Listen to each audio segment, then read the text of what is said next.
আসসালামু আলাইকুম, আমি আব্দুর রাকিব হোসেন। তো আজকে ছোটো ভাই মাদ্রাসা থেকে আসছে, বলতেছে ভাই শীত তো প্রায় শেষ, তাহলে চলেন আজকে একটা বারবিকিউ পার্টি করি। তো ঠিক আছে, যেই বাবা সেই কাজ।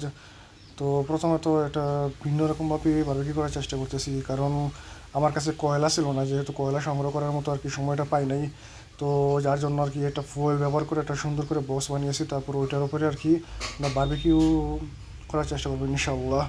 তারপরে এখানে একটা দেখতে পাচ্ছেন যে একটা টিন বানিয়েছি, হ্যাঁ, টিনের উপর আর কি বারবিকিউ করাবো। যেহেতু মাটিতে করলে বারবিকিউ করলে একটু মাঝে মাঝে সমস্যার সৃষ্টি হয়, প্রায় সময় আর কি ধুলাবালি লাগে যায়।